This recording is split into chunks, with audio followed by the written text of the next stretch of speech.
የዋህም ከሆንክ ጨርቅ የለበሱ የሰው ተኩላዎች አሉ ያታሉሃል። ስለዚህ መንቃት አለብህ። እሱ እንዲያለው ነው። ግን ለተቸገረ ሰው የሚጨክን አንጀት ሊኖርህ አይገባም። ለማንም ቢሆን ሩህሩህ መሆን አዛኝ መሆን ጥሩ ነው። ሐታ ነብያችን አላህ ከተበ ኢህሳን አላ ኩል ሸይ አሉ። ሐታ ለእንስሳ እንኳን ሳይሆን ወይዛ ቀተልቱም ፈአህሲኑ ልቅትላቱ እንደ ሞት የፈረዳችሁበትን አይጥም ሊሆን ይችላል፣ እባብም ሊሆን ይችላል፣ አታሰቃዩት፣ ቶሎ ግደሉት አሉ። ሚን ባቢል ኢህሳን ነው ራሱ እርፍ አድርጉት። ይሄ ራሱ ትልቅ ሰደቃ ነው። ሚን ባቢል ኢህሳን ነው። ወይዛ ዘባህቱም ፈአህሲኑ ዝብሃ ስታርዱም ደግሞ ቢላው ይቆርጣል አይቆርጥም ብላችሁ ፈትሹ። አላህ ይህድ አሉ بحضرة ዘቢሃ ኢማሙ ነወዊ ይህን ሲሸርሁት በጓለችበት አጠገብ ቢላው እንዳትስሉ አሉ። አይወድም። ይጭካን ነው፣ አረመኔነት ነው።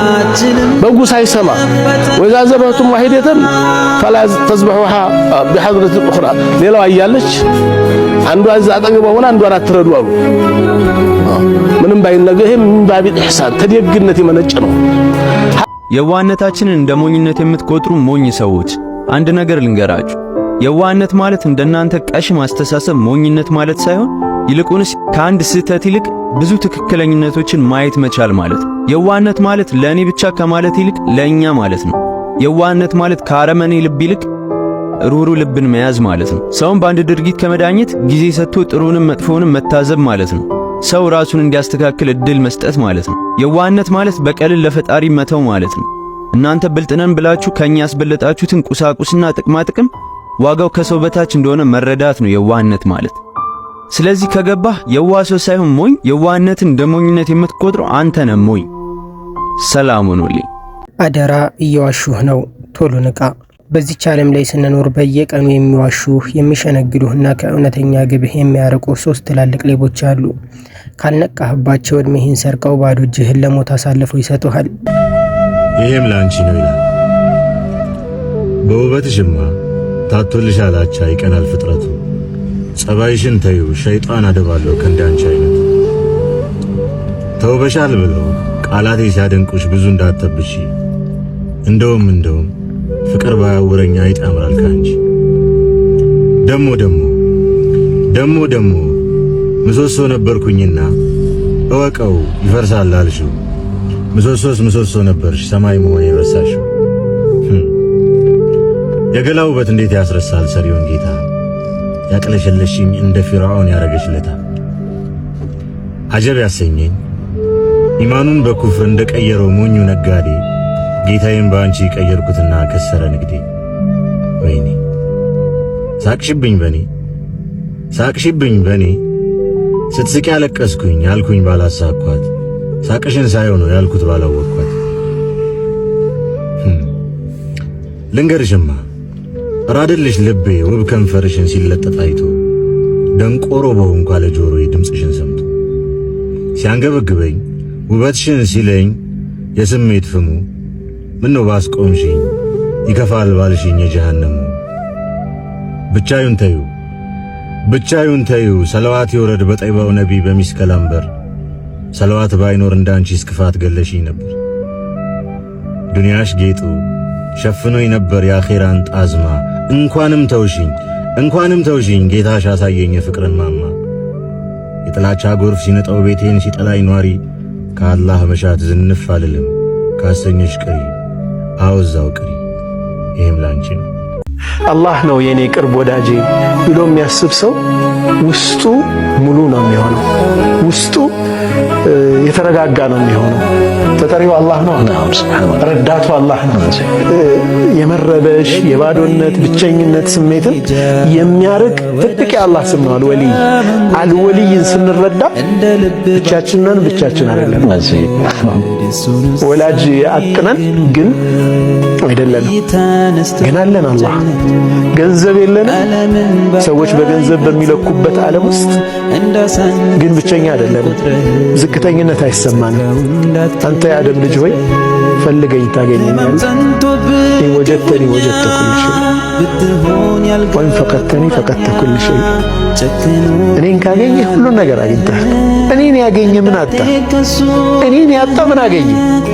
ሁሉም ዱንያ ላይ ያለ ነገር ቢኖር አላህ ከሌለህ ምን አለ? ባዶ። አላህን ወልይ አድርጎ ሲይዝ አንድ ሰው አላህን ወዳጁ አድርጎ ሲይዝ የቅርብ ተጠሪው የቅርብ ረዳቱ አድርጎ ሲይዝ የአይነት ኮንፊደንስ ነው ውስጡ የሚፈጠረው፣ የአይነት መረጋጋት ነው የሚፈጠረው። አንደኛ ዱንያ እየዋሸችህ ነው። ዱንያ ሁልጊዜ የምትነግረህ ለዘላለም ትኖራለህ እያለች ነው። ቆይ ሀብት አፍራ፣ ቆይ ቤት ስራ፣ ቆይ ተዝናና ትልሃለች። ነገር ግን እውነታው ይህ ነው። ዱንያ ልክ እንደ ጥላ ናት። ልከተላት ብትላት ትሸሻለች። ጀርባህን ሰጥተሃት ወደ አኺራ ብትጓዝ ግን እራሷ ትከተልሃለች። አላህ ሱብሓነሁ ወተዓላ እንዲህ ይላል፣ የቅርቢቱ ህይወትም የመታለያ መሳሪያ እንጂ ሌላ አይደለችም። የሆነ በሽታ አለ፣ ሁሉንም ነገሮች የማስረዳት በሽታ። እያንዳንዱን ጥቃቅን ነገር በትክክለኛ እንዳሰብነው እንዲረዱን ስንል ግልጽ ለማድረግ እያልን በማስረዳት እንደክማለን። ልባችን ያስጨንቀናል። ብዙ ነገርን ለማስረዳት ሁሌም የሚጣጣሩ ሰዎች ከሰዎች ለመራቅ ተገልለው ብቸኝነትን ለመምረጥ ቅርብ ናቸው። ምክንያቱም ይደክማላ፣ ይሰለቻላ፣ ከዚህ ሁሉ ሰው ቢቀርብኝስ ያስብላላ። ግን ምንድነው ይሄን ያህል? አንዳንዴ እኛ ማስረዳት ስላልቻለን አይደለም፣ እንዲሁ ለመረዳት ፍቃደኛ ያልሆኑ ፍንትው ብሎ የሚታየውን አይታይም ለማለት የሚዳዳቸው ሰዎች አሉ። ሰዎች በህይወታችን ዙሪያ ይሁን በሌሎች እንቅስቃሴዎቻችን ላይ የሆነ ጥያቄ ጠይቀውን የሰጠናቸው መልስ አጥጋቢ ካልሆነላቸው በቃ ተዋቸው፣ እንዳሰቡት እንደመሰላቸው እያሰቡን ይኖሩ። አንዳንዴ ሰዎች የመቀበል አቅማቸው ውስን ሊሆን ይችላል። በተለያየ ምክንያት የሚነገራቸውን ያለማመን የራሳቸውን መልሶች በመፍጠር የማድበስበስ እየተዋሸሁ ነው አይነት ስሜቶችን ያዳብራሉ። እንደዚህ አይነት ሰዎችን ለጥርጣሬያችሁ ትታችሁ እናንተ ግን ከእውነታችሁ ጋር ኑሩ። ከሰዎች የምንርቀው የምንሸሸው ሁሌም መጎዳትን አለያም መከፋትን ፈርተን ብቻ አይደለም። እውነታችንን ማስረዳት ስለሚደክመን፣ ሁሉንም ግልጽ ለማድረግ ብዙ አቅማችንን ስለምናሟጥጥ፣ ሁሉንም ነገሮች የማስረዳት በሽታ ስላለብንም ጭምር ነው። ብቻ ልቤ እንዲህ ይለኛል። አላህ ግን ወንጀላችሁን ሰትሮ ኒዕማውን ደግሞ ባለበት ይተውላችኋል። ረሒም የሆነ ጌታ ነው። ጸጋ አላህ ውሎልህ የሰው ልጅ ይህንን አያደርግም፣ ፍጡር ይህንን አያደርግም። ሲመጻደቅብህ ይኖራል። ላደረግልህ መልካም ነገር እንዲህ አድርጌልህ ረሳሁ እንዴ? እንዲህ ማድረጌን ረሳሁ እንዴ? ይሲ አላህ ዐዘ ወጀል ተቃራኒ ሆነህበት። እኔና የሰው ልጅ እኮ ምን ገርመን ይላል ሐዲስ አልቁድስ ላይ አኽሉቁ ወዩዕበዱ ገይሪ። ሱብሓነላህ እኔ እፈጥራለሁ ሌላ ያመልካሉ አለ። እኔ ጸጋ የምሰጥ እኔ ነኝ፣ የሚመሰገነው ግን ሌላ ነው አለ አላህ። ወላኪን አላህ ገፉሩ ረሒም። ወንጀል እንልካለን፣ ረሕመት ያወርዳል አላህ። አብተሊህም ቢልመሳኢቢ ሊኡጠሂረሁም ሚነል መዓይብ፣ ከነውራቸው ላጸዳቸው፣ መሐሪያቸውን ልገራላቸው፣ በመከራ ፈትናቸዋለሁ ይላል አላህ። መከራውን ራሱ የእዝነት መገለጫ አድርጎ ነው አላህ የሚገልጽልን።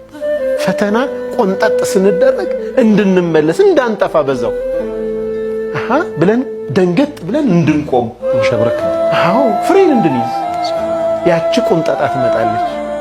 ጠልቻችሁ አይደለም እኮ ቅጣት ማለት አይደለም።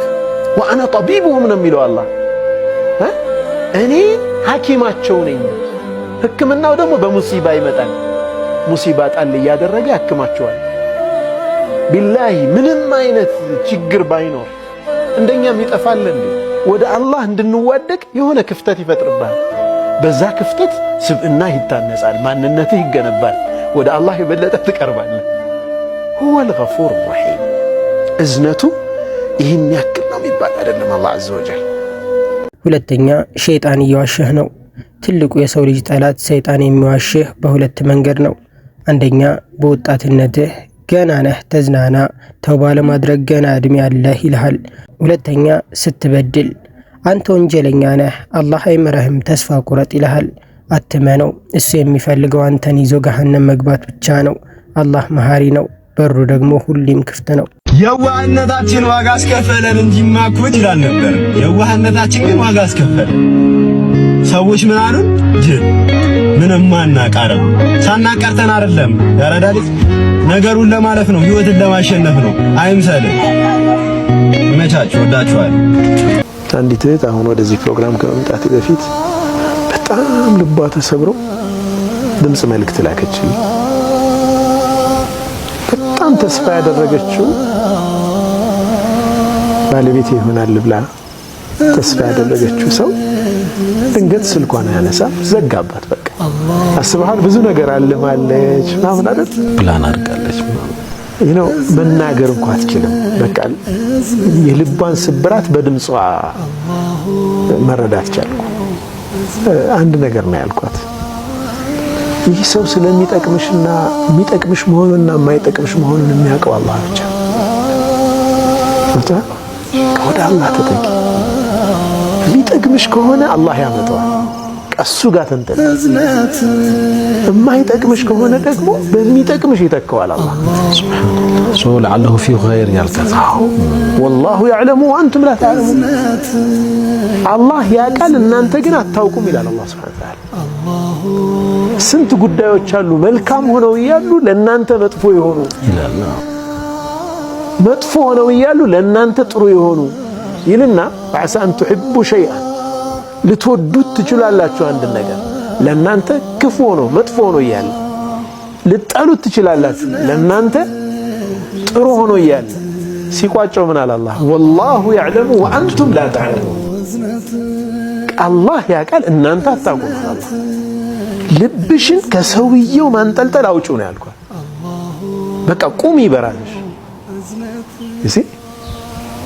ያ ሰው ላንቺ ይጥቀም አይጥቀም አላህ ብቻ ነው የሚያውቀው። ገብቶሃል?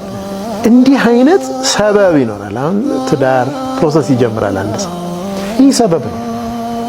ዝም ብላ ቤቷ ቁጭ ብላ ትዳር ሊመጣ አይችልም አይደል? የሆነ ሪኮመንዴሽን ሊኖር ይችላል ምናምን ይኖራል። በቃ ሰበቦች ይኖራሉ ማለት ነው። ግን ሰበቡ ላይ ተዓልቅ እናደርጋለን አበደን ማነሁ አስፈላጊ ከመሆኑ ጋር። ሶስተኛ ነፍስህ እየዋሸችህ ነው። የገዛ ነፍስህ ከእከሊት ትሻላለህ፣ አንተ እኮ ደግ ነህ፣ ይሄ ትንሽ ወንጀል ነው አያጠፋህም እያለች በራስ መተማመን ውስጥ ትከተሃለች። ነገ እቀየራለሁ የሚለው የነፍስህ ውሸት ስንት ሰዎችን ሳይሰግዱና ሳይመለሱ ወደ ቀብር እንደወሰዳቸው አስብ። አንድ ወቅት ነብዩ ሰለላሁ ዐለይሂ ወሰለም ዘንድ የአላህ ፈጽሞ የማያምፀው ውዱ ዘያሪያቸው ጅብሪል ብቅ አለ። የጅብሪል ሁኔታ ግን እንደዚህ ቀደሙ አልነበረም። ገጽታው ያሸብራል። ያ ጅብሪል አሉ ነብዩ፣ ምክንያቱ ምንድነው እንደዚህ የቀየረ? ጅብሪልም አለ ሙሐመድ ወደ አንተ የመጣሁት አላህ የእሳትን መቀጣጠያ ወናፍ እንድትነፋ ባዘዘበት ወቅት ነው። እሳት የማይቀር የቀብር ቅጣትም እንዲሁ እውነት መሆኑን ማንም መዳኑን እስኪያረጋግጥ ሊረጋጋ አይገባውም በማለት ያሸበረውን ሁኔታ ወጋቸው። ነብዩ ሰለላሁ ዐለይሂ ወሰለም ጥያቄ ቀጠለና ያ ጅብሪል አሸበረህን ጀሃነም እስቲ ያስረዳኝ ምን ይመስላል? ጅብሪልም የጀሃነምን ሁኔታ ያብራራላቸው ገባ። ጀሃነም 7 በሮች አሉት። ከመጀመሪያው እስከ 6ኛው በር የሚገቡት ፍጥረታት እነዚህና እነዚህን ይመስላሉ አለና ገለጸላቸው። በሰባተኛው ግን የሚገባውን ማውጣት ከበደው። ያ ጅብሪል በሰባተኛው የሚገባውን አትነግረኝም? ምን አሉ ነብዩ ሰለላሁ ዐለይሂ ወሰለም። እነዚያማ በዚያ በር የሚገቡትማ ካንተ ኡመት ከባድ ወንጀል ሰርተው ተውበት ሳያደርጉ የሞቱት ናቸው አላቸው። ይህኔ እኛ ታላቅ ነቢይ ራሳቸውን ሳቱ።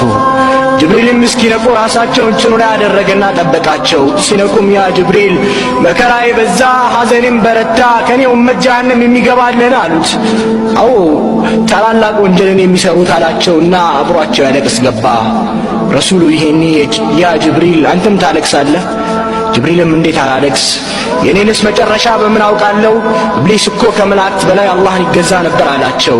ያ አህባቢ ፊላህ ችሎታው እጅግ የላቀው የ600 ክንፎች ባለቤት የሆነው በአንድ ክፉ መሬትን ሊገለብጥ የሚችል ግዙፍ ቁዋ ያለው ጅብሪል ያሰጋች እሳት ምንኛ ትከብድ ይሆን? ያ አላህ የማያምፀው ጅብሪል አለይሂ ሰላም ያለቅሳል። አላህ የቂያማ ቀን ጥሪ ያደርጋል። የጀነት ሰዎች በሙሉ ጀነት ከገቡ በኋላ ከኡመቶቼ ግን ከጀሃነም እዛው የቀሩ ሰዎች አሉ። አላህ ጥሪ ያደርጋል። አንተ ሙሐመድ ሆይ አንዲት አተም ያክል ወይም የብናኝ ያክል ኢማን ልብ ውስጥ ያለን ካንተ የሆነን ኡማ አውጣ ከጀሃነም ተብዬ ይፈቀድልኛል አሉ ነብዩ ሰለላሁ ዐለይሂ ወሰለም።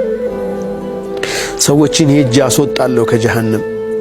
ግን አሁንም ከጀሃነም ውስጥ የሚቀሩ ሰዎች ይኖራሉ። ፈአስጁዱ ተሕተ አልዓርሽ ዓርሽ ስር ሄጄ እደፋለሁ፣ ስጁድ አደርጋለሁ። ወኡናጂላህ ፊ ኡመቲ አለዚነ ማዛሉ ፊ ጀሃነም ውስጥ የቀሩ ኡመቶችን አሁንም ጌታዬ ፍቀድልኝ ላውጣ ብዬ ዓርሽ ስር ሄጄ ተደፍቼ ዱዓ አደርጋለሁ። አቁሉ ያ ረብ ኡመቲ ህዝቦቼ እላለሁ። አላህ ስብሓነሁ ወተዓላ አንተ ሙሐመድ ሆይ ሂድ ከጀሃነም አውጣ ሐድ ይሰጠኛል አሉ። ይህን ያክል ተብዬ ቁጥር ይሰጠኛል፣ እጅ አወጣለሁ። ከዛ አሁንም ተመልሼ ዓርሽ ላይ ይደፋለሁ። ፈአቁሉ ያ ረቢ ኡመቲ አሁንም ልኬታ ይሰጠኛል፣ ሂድ አውጣ እባላለሁ። አሁንም አወጣለሁ። አሁንም ተመልሼ ثم أعود أسجد تحت العرش እንደገና ሄጄ ደግሞ ስጁድ አደርጋለሁ። አሁንም ልኬታ ይሰጠኝና ሄዳለሁ። ተመልሼ ሄጄ አወጣለሁ። ثم أعود الرابعة አራተኛ ደግሞ መለሳለሁ። አሁንም ሐድ ይሰጠኛል፣ አወጣለሁ። ከጀሃነም አውጥቼ ወደ ጀነት አስገባለሁ። ግን ይህም ሆኖ የሚቀር ይኖራል አሉ ነብዩ ሰለላሁ ዐለይሂ ወሰለም። ፈአስተሒ ምን ረቢ ከዚህ በኋላ ሀያ አደርጋለሁ ጌታዬ ጋር ለመሄድ።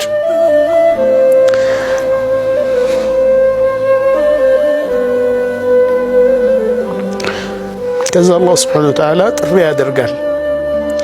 ሸፈዐል አንቢያ አንቢያዎች ሽማግሌ ሆኑ፣ ሽምግልና አደረጉ። አንቢያዎች ሸፈዓ አደረጉ። ሸፈዐል ሙርሰሉን ሙርሰሎችም አደረጉ። ሸፈዐቲል መላኢካ ሸፈዐል ሙእሚኑን ሙእሚኖችም ሸፈዓ አደረጉ። ሸፈዐ ሐቢቢ ሙሐመድ ሸፈዓ አደረገ። አፈላ አዕፉ አና ላኢላሃ ኢለላህ እኔስ ይቅር አልልም እንዴ ይላል አላህ። فيخرج الله تبارك وتعالى من بقي من أهل لا إله إلا الله لا إله إلا الله سوتشن يقروا بمولو الله كجهنم ياسوطاچونا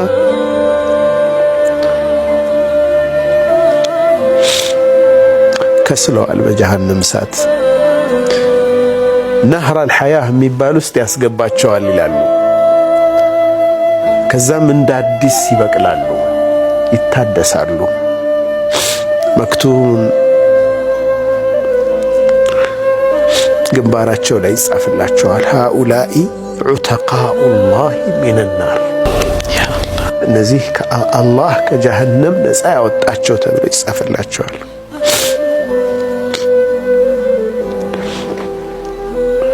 ከዛም ወደ ጀሃነም ሂዱና ግቡ ይባላሉ። ፈየቁሉ አህሉል ጀና ሃኡላኢ አልጀሃነሚዩን እነዚህ እኮ ከጀሃነም የወጡት ናቸው ይላሉ።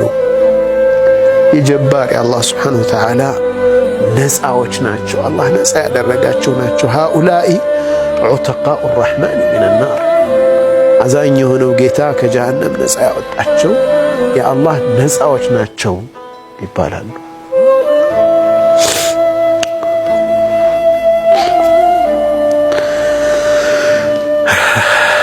አላህ ይቅር ከሚላቸው አላህ ያድርገን። አላስተዋልነውም እንጂ የማይቀር ቀጠሮ አላሰብነውም እንጂ ሳናስበው የሚይዘን አጋጣሚ ነው።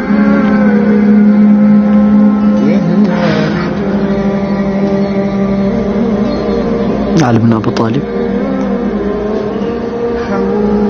ነፃ ላወጡት ባሪያቸው ያሉትን ብቻ ነበር። ነፃ ያወጡትን ባሪያ ቀብር ሊዘይር ይዘውት ይሄዳል። ኩመይል አሉት፣ እነዚህን የቀብር ሰዎች ጠይቃቸዋል፣ እነሱ ዘንድ ያለውን ኸበር ይንገሩን አሉ። እነሱ ዘንድ ያለው ዜና ምንድነው? አዲስ ዓለም ተቀላቅለዋልና ዓለማቸውን ያስተዋውቁ። ኩመይል የሚናገሩ አይደሉም እኮ አላቸው። ደግሞ ጠየቁት፣ እንባውን መቆጣጠር አልቻለም፣ አለቀሰ። የሚናገሩ አይደሉም እኮ አላቸው። እንግዲያውስ አሉት፣ የማይናገሩ ከሆነ እኛ ዘንድ ስለነሱ ያለውን እውነት ንገራቸው አሉት። እኛ ዘንድ ስለነሱ ያለው እውነት ምን መሰለህ? ሚስትህ እንደሆነች ሌላ ባል አግብታለች። ሀብትህን እንደሆነ ወራሾች ተከፋፍለውታል። ስምህ እንደሆነ ደጋግሞ የሚጠሩ ሰዎች ሳይቀር ዘግተውታል። የተሸከሙህ ቀን ጀናዛ ሲሉ ስምህን ቀይረዋል። የሚያስታውሳቸው የለም፣ የሚጠራቸው የለም፣ የሚናገራቸው የለም። ዝንጎች ናቸው እኛ ዘንድ። ሀብታቸውም እናንተ ዘንግታችኋል በላቸው። ኩመይል አሉት፣ አቤት አላቸው። የሚናገሩ ቢሆን ምን እንደሚሉ ታውቃለህ? የሚሉት ወተዘወዱ ፈኢነ ኸይረ ዛዲ ተቅዋ ፈተቁኒ ያ ኡሊል አልባብ ነበር የሚሉት። እናንተ ሰዎች ሆይ ስንቅን ያዙ፣ ከስንቆች ሁሉ በላጩ አላህን መፍራት ነው። የልብ ባልተቤቶች እንደሆናችሁ አላህን ፍሩ ነበር የሚሉት። ይሄ ነው መልእክቴ። አሁኑኑ ንቃ። ሞት ቀጠሮ የለውም። እየዋሹህ ያሉት ነገ ስላለህ ነው። ነገር ግን ነገ ያንተ መሆኑን ማንም አያውቅም። ስንት ጤነኞች በድንገት ሄዱ፣ ስንት ወጣቶች ሳይሸመግሉ ተቀበሩ። ሁለተኛ እውነተኛው ደስታ አላህ ጋር ነው። በሙዚቃ በሐራም ግንኙነት በጫትና በሱስ ውስጥ ደስታ አለ ብለው እየዋሹህ ነው። እውነተኛ ሰላም የሚገኘው ግን በሱጁድ ላይ ቁርአንን በማንበብ ላይ እና አላህን በመዘከር ውስጥ ብቻ ነው። አንተም እዚህ ደርሰሃል ነው። ሁሉን ነገር ለአላህ አንተው ደግሞ ሁሉን ነገር ለአላህ አንተው። በቃ ማለት ያለብህ ጌታዬ እኔን ጠብቀኝ፣ አድነኝ፣ ሲትሬን እንዳታነሳብኝ። እቺ ሲትር ከተነሳች መጋረጃዋ ከተገፈፈች ያኔ ያ ሰውዬ ኸይረኛ ይሆናል። አንተ ካንተ አንፃር ማለት ከአላህ የደበቀልህ ነገር በጣም ለብቻህ ትሄዳለህ። ዛሬ አብረው ወንጀል ላይ ያሉ ጓደኞችህ ነገ ቀብር ውስጥ አንድ ሰከንድ ሊያጅቡህ አይችሉም። በቂያማ ቀን እሱን ያሳሳተኝ ብትል ዋጋ የለውም። ሰው ነዋ። አላህ ደግሞ አላህ ነው። ሰው ድንበር ሲታለፍበት ይጎዳል። አላህ ግን ገኒይ ነው። ጨው ለራስህ ስትል ጣፍጥ፣ አለያ ግን ድንጋይ ነው ብለው ይወረውሩሃል ነው አይደል የሚባለው። ሰው ማዕሲያ በመስራቱ አላህን በማመፁ ራሱን ነው የሚበድለው። በደሉ የራሱ ነው። ውድ ወንድሜ ከዚህ የውሸት ዓለም እንቅልፍ ነቃ። ወደ ጌታህ ተመለስ። ሰላትህን አትልቀቅ፣ ሂጃብሽን አትልቀቂ፣ ዚክር አዘውትር። አላህ እንዲህ ይላል፣ እናንተ ሰዎች ሆይ የአላህ የተስፋ ቃል እውነት ነው፣ የቅርቢቱ ህይወትም አታለላችሁ። ዛሬ ካልነቃህ መቃብር ውስጥ ስትነቃ መጸጸትህ አይቀርም። አያልፍም እንዳትል፣ ክፉ ቀን እስኪያልፍ ጎንበስ ብሎ መጠበቅ ነው እንጂ ቀኑ ሁሉ ያልፋል። ደስታ የሆነለት ሰው የተመቻቸለት ሰውም ቢሆን ሁሌ እንደተደሰተ አይቀጥል፣ ለተረኛው ጊዜውን ይለቃል። የወደቀ ያነሰ የመሰለውም ሰው ታቾን አይቀጥል፣ ትልቁ ሲወድቅ ትንሹ ይነሳል። ስለዚህ ያልፋል። ደስ በማይሉ ነገሮቻችሁ ውስጥ ያልፋል። ይህም ያልፋል፣ ደግሞም ያልፋል። ሲያልፍ ደግሞ አስተምሮ ገንብቶ አጠንክሮ ነው የሚያልፈው። እዚህ ቻናል ላይ የምንለቃቸው ቪዲዮዎች ከተመቻችሁ ቴሌግራም ኮሚኒቲ አለን። እዛ ላይ የተለያዩ ቻሌንጆችን እዚህ ላይ የማይለቀቁ ቪዲዮዎችን እንለቅበታለን። እንዲሁም ሁለተኛ ቻናል ከፍተናል። የሁለቱንም ሊንክ ኮሜንት ላይ አስቀምጥላችኋለሁ። ገብታችሁ ፎሎ አድርጉ። ካልተሳካ አልተሳካም ነው በቃ። ለዱንያ ብዙ መጨነቅ ምንድነው? ለዚህ ቻናልም አዲስ የሆናችሁ ሰዎች ሰብስክራይብ በማድረግ ቤተሰብ ሆኑ።